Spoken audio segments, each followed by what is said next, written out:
Pada 8 Maret 1942, penjajahan Belanda berakhir. Sejak saat itu, Indonesia diduduki oleh Jepang. Tetapi, mulai tahun 1944 merupakan masa suram Jepang, yakni tentara Jepang mulai kalah dalam melawan sekutu. Perdana Menteri Kaiso pada tanggal 7 September 1944, Jepang memberikan janji kemerdekaan kelak pada kemudian hari.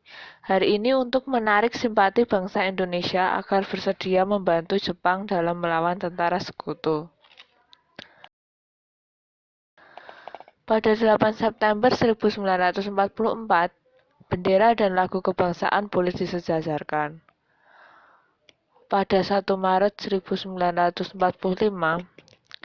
pemerintah militer Jepang di Jawa di bawah pemerintahan Indonesia Saiko Shikikan, yaitu Panglima tertinggi, Harada Kumagichi, mengumumkan pembentukan suatu badan bernama Dokuritsu Junbi Chosakai atau yang biasa kita sebut BPUPKI. Karena terus-menerus terdesak, maka pada tanggal 29 April 1945, bertepatan dengan ulang tahun Kaisar Jepang, maka Jepang memberikan janji kemerdekaan yang kedua kepada bangsa Indonesia, yaitu janji kemerdekaan tanpa syarat yang dituangkan dalam maklumat Gunseikan, yaitu pembesar tertinggi sipil dari pemerintah militer Jepang di Jawa dan Madura. Dalam maklumat itu sekaligus dimuat dasar pembentukan BPUPKI. Tugas badan ini adalah menyelidiki dan mengumpulkan usul-usul untuk selanjutnya dikemukakan kepada pemerintah Jepang untuk dapat dipertimbangkan bagi kemerdekaan Indonesia. Pada 28 Mei 1945, pelantikan oleh Letjen Harada Kumagichi dengan Dr. KRT Rajiman Widyodiningrat sebagai ketua dan 60 anggotanya. Jadi ketua BPUPKI adalah KRT Rajiman Widyodiningrat dan anggota BPUPKI adalah 60 anggota.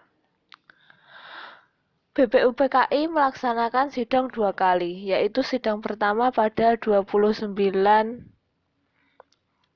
Mei sampai 1 Juni 1945 dan sidang kedua pada 10 sampai 17 Juli 1945. Sidang BPUPKI pertama, Dr. Rajiman Widyodiningrat mengajukan suatu masalah yang khusus akan dibahas pada sidang tersebut.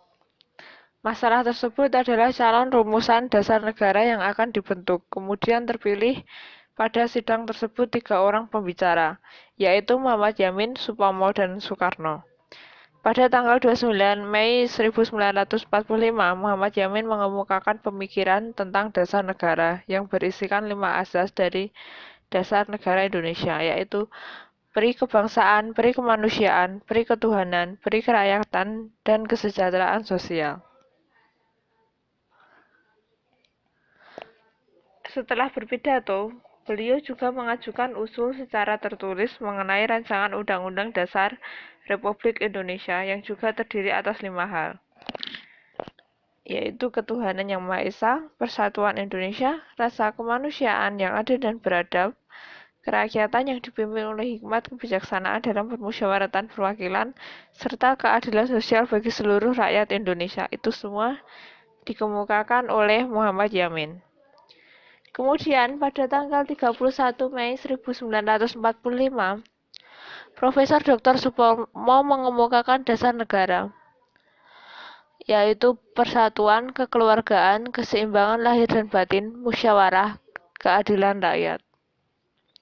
Pada tanggal 1 Juni 1945, Insinyur Soekarno mendapatkan kesempatan untuk mengucapkan pidatonya di hadapan sidang BPUPKI. Dalam sidang tersebut, Soekarno mengajukan usul mengenai calon dasar negara yang terdiri atas 5 hal, yaitu nasionalisme atau kebangsaan Indonesia, internasionalisme atau perikemanusiaan, mufakat atau demokrasi, kesejahteraan sosial, ketuhanan yang berkebudayaan. Untuk usulan tentang rumusan dasar negara tersebut, beliau memberikan usul agar diberi nama Pancasila. Yang kemudian usul mengenai nama Pancasila tersebut diterima oleh sidang BPUPKI. Kemudian Soekarno mengemukakan bahwa kelima sila tersebut dapat diperas menjadi trisila, yaitu sosio-nasionalisme, sosio-demokrasi, ketuhanan. Adapun trisila tersebut dapat diperas lagi menjadi ekasila, yaitu gotong royong. Rumusan Soekarno tentang Pancasila kemudian digodok melalui Panitia 8 yang dibentuk oleh Ketua Sidang BPUPKI.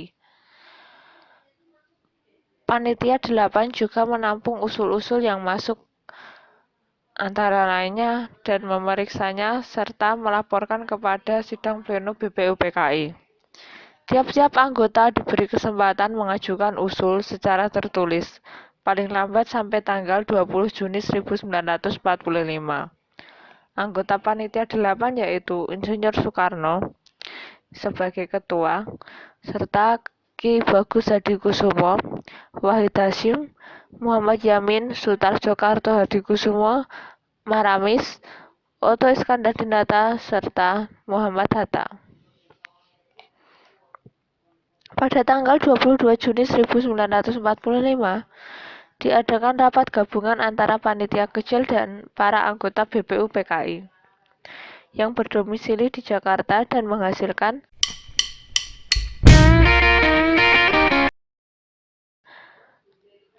supaya selekas-lekasnya Indonesia merdeka, supaya hukum dasar yang akan dirancang dari preambul, supaya BPUPKI terus bekerja sampai terwujud suatu hukum dasar, membentuk panitia kecil penyelidik usul-usul perumus dasar negara Mukadimah Hukum Dasar, atau yang sekarang disebut Panitia 9 yang diketuai oleh I.R. Soekarno.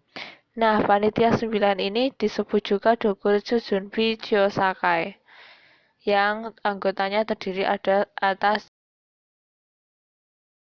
I.R. Soekarno sebagai ketua, Muhammad Hatta sebagai wakil ketua, serta anggotanya adalah Maramis, Wahid Hasyim, Abdul Qahar Muzakir, Abi Kusno Cokro Suryo, Agus Salim, Ahmad Subarjo, serta Mr. Muhammad Yamin. Kemudian Panitia 9 ini pada tanggal itu juga, yaitu 22 Juni 45, bertempat di Pegangsaan Timur nomor 56 Jakarta, melanjutkan sidang dan berhasil merumuskan calon Mukadimah Hukum Dasar, yang kemudian lebih dikenal dengan sebutan Piagam Jakarta. Adapun rumusan Pancasila sebagaimana termuat dalam Piagam Jakarta adalah sebagai berikut. Ketuhanan dengan kewajiban menjalankan syariat Islam bagi pemeluk-pemeluknya, kemanusiaan yang adil dan beradab, persatuan Indonesia, kerakyatan yang dipimpin oleh hikmat kebijaksanaan dalam permusyawaratan perwakilan, keadilan sosial bagi seluruh rakyat Indonesia. Dalam sidang BPUPKI kedua tanggal 10 sampai 16 Juli 1945, hasil yang dicapai adalah merumuskan rancangan hukum dasar. Pada 11 Juli 1945 membentuk 3 panitia kecil, yaitu Panitia Perancang Undang-Undang Dasar, Panitia Perancang Ekonomi dan Keuangan, Panitia Perancang Pembela Tanah Air. Nah, pada 7 Agustus 1945, BPUPKI dibubarkan dan akan dibentuk Dokuritsu Junbi Inkai atau yang disebut PPKI dengan Insinyur Soekarno sebagai ketua.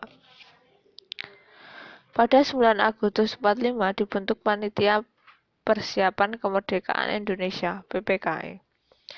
Nah, pada 15 Agustus 1945 Jepang menyerah tanpa syarat kepada sekutu. Dan pada 18 Agustus 45, sehari setelah proklamasi kemerdekaan, PPKI mengadakan sidang dengan acara utama yaitu mengesahkan Undang-Undang Dasar 1945